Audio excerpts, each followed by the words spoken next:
First off, let me say that I am a big John Oliver fan.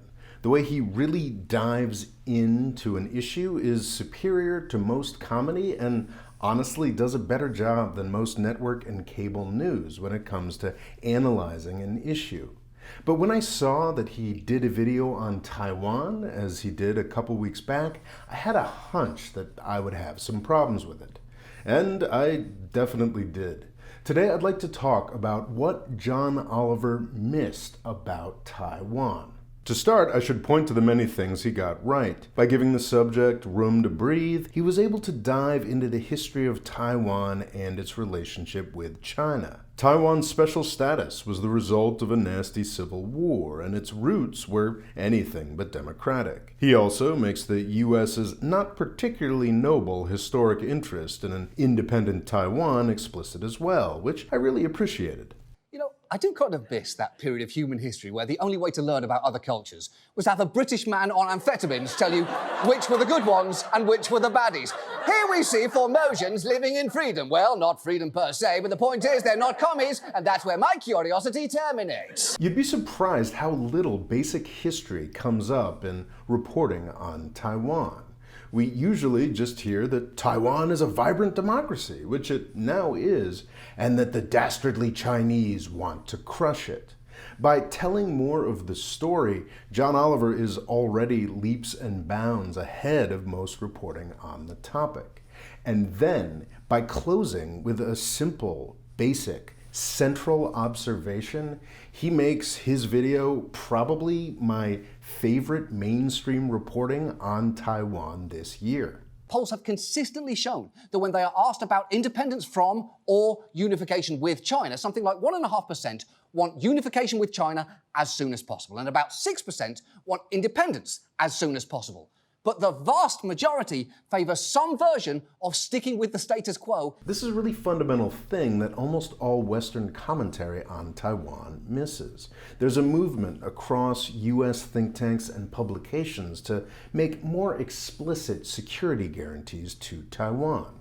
A growing constituency of defense contractors and idiots in Washington, D.C. seem to want to turn Taiwan into a sort of neo-West Berlin, an outpost of the West, economically isolated from its surroundings. This is directly against the wishes of over 90% of the Taiwanese people, and it would be catastrophic for the Taiwanese economy. Yes, Taiwan is a vibrant democracy built on top of a world-beating economy, but that economy depends entirely on its economic relations with mainland China. Taiwan is a fully developed country today because of its connections to the larger China. Taiwanese companies build all the iPhones, but they use cheap mainland labor in communist Chinese factories to do it. Even Taiwan Semiconductor Manufacturing Corporation, the chip company everybody loves talking about, operates a few of its many fabrication plants in mainland China. World War III over Taiwan is a real risk. But China doesn't have to fire a single shot or even attempt a blockade to crush the Taiwan miracle. They can just confiscate a lot of it. The severing of ties would be tremendously damaging to the mainland's economy as well, but if the U.S. succeeds in forcing Taiwanese autonomy, China's leaders may be angry enough to cut ties. I guess Taiwan could try to get Vietnam or Bangladesh to be their new low-cost partner, but I don't think that would work. The joint Chinese-Taiwanese miracle was based on a close cultural affinity and geographical proximity that Taiwan doesn't really have anywhere else. China was always looking for ways and reasons to draw Taiwan in closer. What exactly does a rapidly developing Vietnam need Taiwanese middlemen for? John Oliver doesn't come right out and say that the people trying to upset the status quo are Taiwan's worst enemies, but it's pretty strongly implied.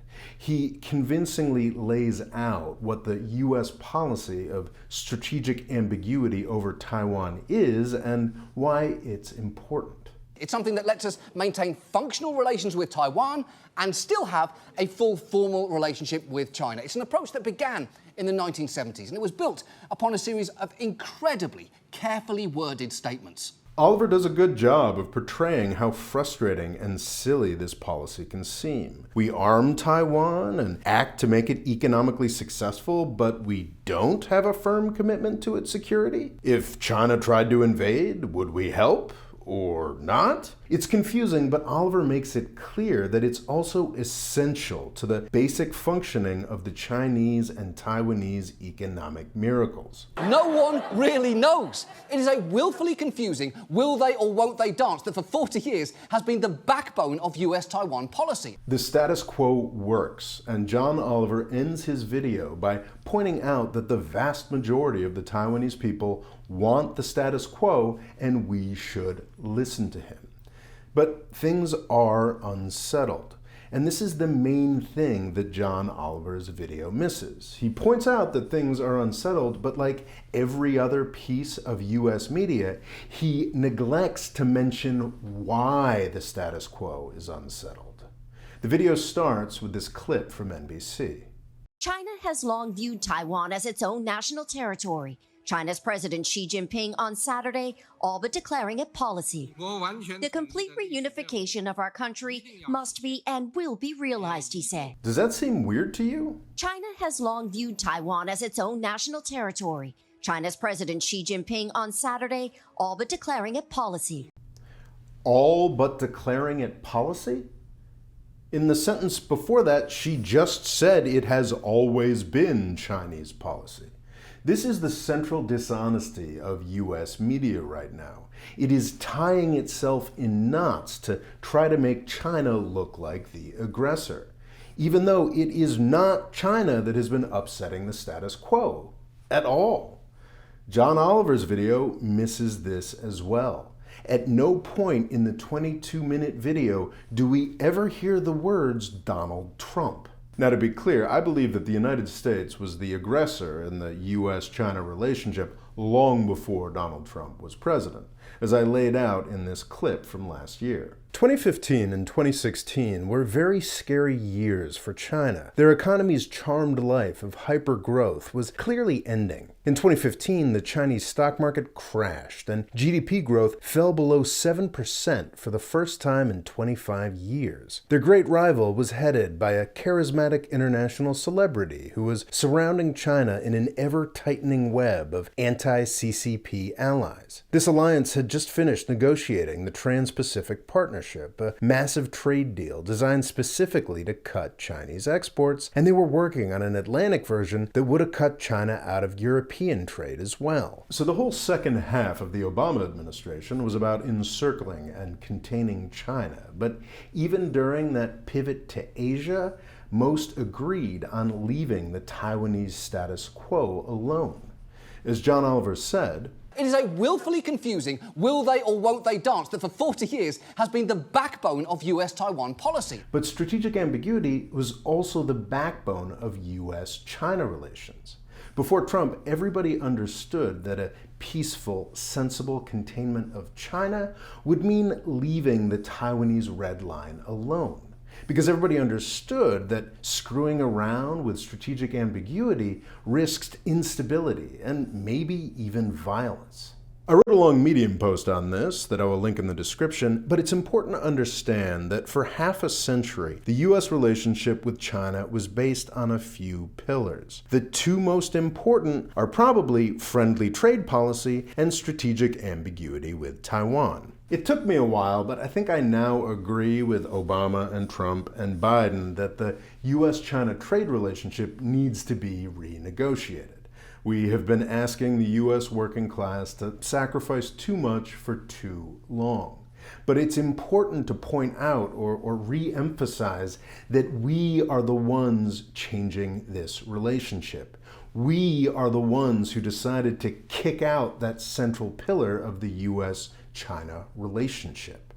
Of course, like any kindergartner, US government and media have now spent the past few years trying to wrench things around and blame this decision that we made on the other guy. Obama understood that we were the ones upending the status quo, so he focused on trade and other military alliances in Asia, carefully avoiding blowing up the Taiwan issue. Donald Trump's China policy was largely a joke. His trade war might have had a real impact if he hadn't chosen to go after all of our allies on trade as well. His brutishness actually gave China a great opportunity to look like the good guy, one that the Chinese government squandered by falling down to his level with its combative wolf warrior diplomacy. Trump was largely ineffectual, but his Taiwan policy was deeply disturbing. Before he was even inaugurated, he was flaunting a direct phone call with the Taiwanese president. But we only learned this past October 7th just how far Trump went towards throwing out strategic ambiguity. In a blockbuster report, U.S. media is doing its best to avoid ever mentioning again. The Wall Street Journal revealed that we have had U.S. troops on Taiwan for at least a year. It's the United States that is starting the new Cold War, not China. That at least a year in the headline is really, really important. The Chinese government would have known we had remilitarized Taiwan as soon as we did it. So did Trump do it in September 2020? Or was it back in 2019? Or 2018? The date is important because that's the date after which every story about China acting crazy aggressive over Taiwan is wrong. If we had U.S. troops on Taiwan in the first half of 2019, then even China's crushing of Hong Kong might not have been crazy aggression. It might have been stupid, but understandable overreaction.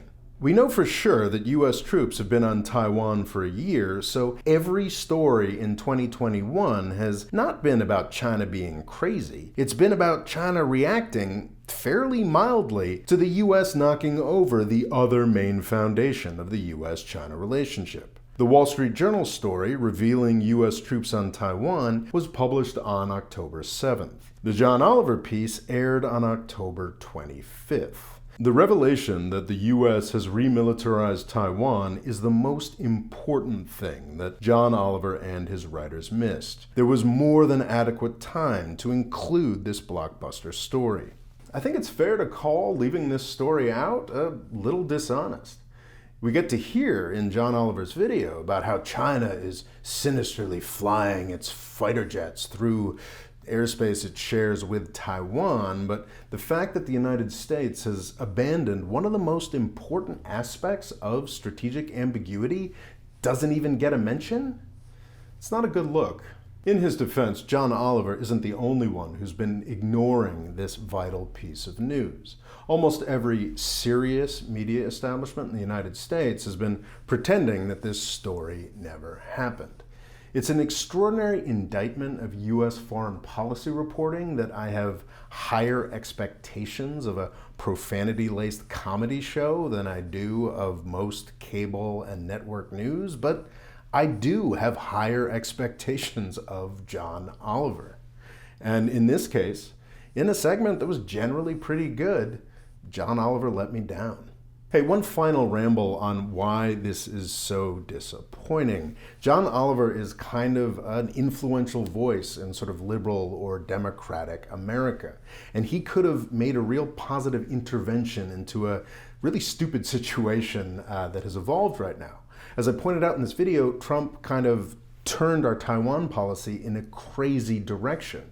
But because of all his other priorities, Biden and his administration is essentially too cowardly to back off of the crazy position that Trump set. You know, Trump has put us on a crazy course that makes war more likely and honestly makes a happy renegotiation of our trade relationship with China even harder. Trump made war more likely, and Biden is too afraid of domestic politics to get off of that more dangerous path. So if Oliver had just in this segment, pointed out how Trump had screwed this up, that's my understanding is that's not something that's difficult for John Oliver to do, pointing to Trump's screw-ups. If he had done that, and the 5 million sort of predominantly liberal democratic people who watched this video had said, maybe it'd be better if Biden didn't have the same crazy China policy that Trump did. I think that actually could have made change. It was like an opportunity that John Oliver had to push things in a good direction that was missed. So yeah, I think that might clarify a little more the stakes that I thought I saw here. Thanks for watching. Please like, subscribe, and comment. And check out the poll on my community tab if you want to see me make more reaction videos like this. People seem to like them. You can help me pick my next target. Thanks.